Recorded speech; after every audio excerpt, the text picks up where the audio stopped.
बच्चों, हम लोग पहले भी पिछले दिन जो है प्रकाश चैप्टर पढ़े थे। प्रकाश के बारे में पढ़े हैं। आज फिर हम उसको रिवीजन करते हुए आगे बढ़ते हैं। तो पहले हम लोग जाने थे कि प्रकाश क्या है। तो प्रकाश एक ऊर्जा का रूप है। प्रकाश वह कारक है जिसकी सहायता से हम किसी वस्तु को देखते हैं। उसके बाद प्रकाश के गुण के बारे में भी जाने थे कि प्रकाश सीधी रेखा में गमन करती है। एक प्रयोग द्वारा भी दिखाया गया था कि प्रकाश किस तरह से सीधी रेखा में गमन करती है, साबित करके दिखाया गया था। ठीक है, क्रियाकलाप के द्वारा। उसके बाद प्रकाश का परावर्तन भी हम लोग पढ़े थे कि प्रकाश का परावर्तन क्या है। जब प्रकाश किसी सतह पर पड़ती है तो क्या होता है, प्रकाश के दिशा में परिवर्तन होता है। तो प्रकाश के लौटने की इसी घटना को क्या कहते हैं, प्रकाश का परावर्तन कहते हैं। पढ़ लिए थे। अब आज हम लोग को पढ़ना है दर्पण के बारे में। दर्पण किसे कहेंगे?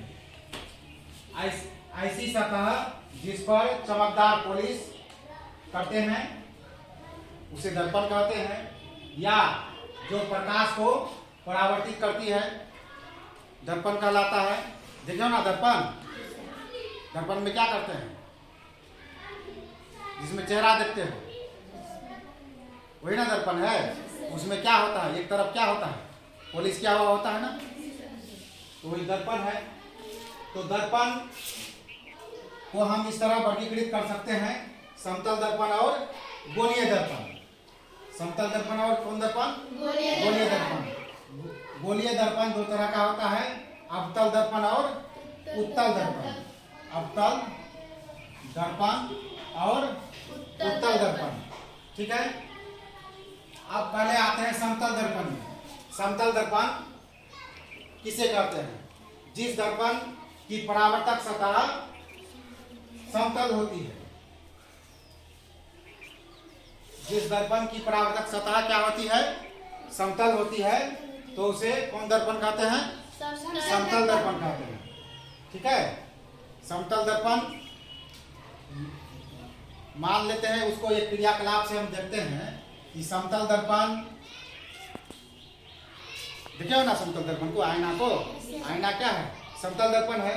उसके सामने अगर हम जलता हुआ मोमबत्ती लाते हैं तो क्या दिखाई पड़ता है? क्या दिखाई पड़ता है?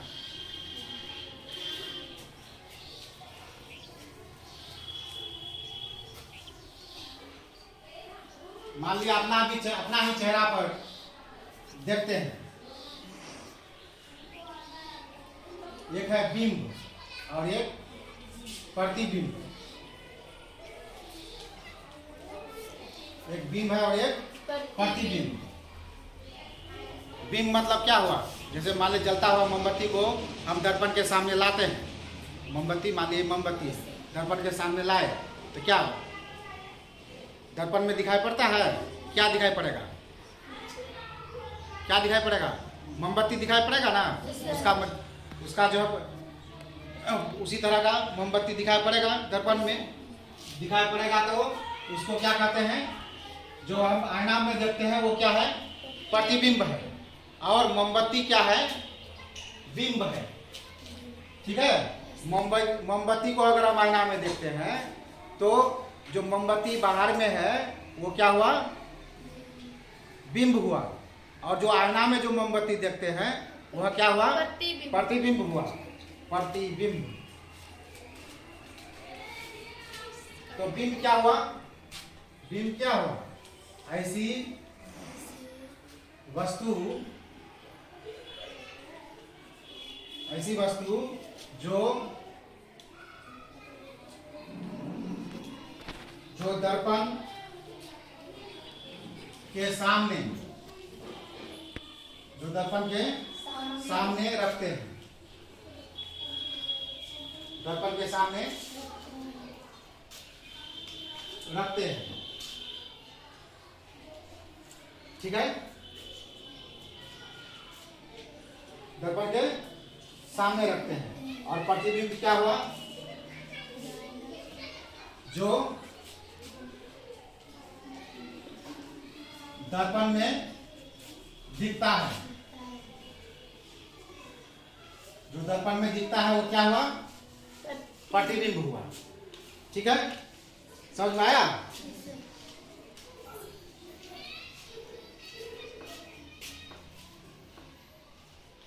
अब समतल दर्पण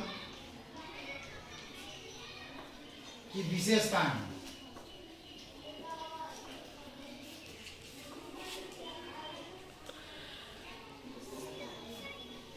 क्या क्या विशेषता है समतल दर्पण की। तो प्रतिबिंब हमेशा सीधा होता है। समतल दर्पण में क्या होता है, प्रतिबिंब हमेशा सीधा होता है। बिंब के समान वस्तु का आकार होता है, जैसा बिंब होगा वैसा प्रतिबिंब होगा। मतलब उसके प्रतिबिंब और बिंब दोनों का आकार क्या होता है, बराबर होता है। जैसे हम अपना चेहरा देखते हैं, जितना बड़ा चेहरा है उतना ही चेहरा दिखाई पड़ता है दर्पण में। ठीक है, तो समान साइज का होता है। दर्पण से प्रतिबिंब की दूरी दर्पण के सामने बिंब की दूरी के बराबर होती है। अच्छा, एक बात देखो, मान लिया हम दर्पण में अपना चेहरा देखते हैं ना, देखते हैं, तो दर्पण में मेरा बायां हाथ किधर दिखाई पड़ेगा, बायां दायां दिखाई पड़ता है और दायां बायां दिखाई पड़ता है। यही फर्क है, बाकी सब कुछ क्या होता है, सेम होता है। आया ना समझ में। हम जो दर्पण में देखते हैं कोई भी बिंब को और प्रतिबिंब के रूप में जो देखते हैं वह दायां बायां दिखाई पड़ता है और बायां दायां दिखाई पड़ता है। अब हम लोग गोलीय दर्पण के बारे में जानेंगे। गोलीय दर्पण, चम्मच देखे हो, चम्मच, स्टील का चम्मच, तो चम्मच का वक्रित चमकदार पृष्ठ एक दर्पण की भांति काम करता है। वो चम्मच जो है दर्पण के जैसा काम करता है, होता है ना इस तरह का मुड़ा हुआ। तो गोलीय दर्पण वक्रित दर्पण का सबसे अधिक सामान्य उदाहरण ये चम्मच है।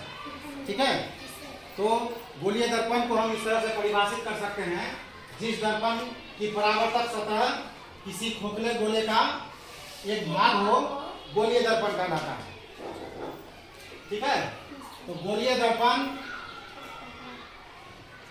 के प्रकार, गोलीय दर्पण दो प्रकार के होते हैं। एक होता है क्या, अवतल दर्पण, और दूसरा उत्तल दर्पण। दो प्रकार का गोलीय दर्पण होता है, अवतल और उत्तल। ठीक है, अब अवतल दर्पण किसको कहते हैं, ऐसा दर्पण जिसका परावर्तक सतह घसा हुआ हो, इस तरह से इधर पॉलिश किया हुआ है, होता है ना दर्पण में एक तरफ पॉलिश किया हुआ है, इधर पॉलिश किया हुआ है, और इधर वाला भाग जो है इसको कौन सतह कहलाता है, परावर्तक सतह। तो जिसका परावर्तक सतह घसा हुआ हो तो वैसा दर्पण क्या कहलाता है, अवतल दर्पण। अब दूसरा क्या है, उत्तल दर्पण, ऐसा दर्पण जिसका परावर्तक सतह उभरा हुआ हो, उभरा हुआ इस तरह से। ठीक है, ये परावर्तक सतह हुआ और इधर पॉलिश किया हुआ है, इस तरह का जो है क्या होगा, उत्तल दर्पण होगा। आगे समझ में, अवतल दर्पण उत्तल दर्पण किसको कहते हैं, समझ में आ गया। ठीक है, अब अगले दिन लेंस के बारे में पढ़ेंगे।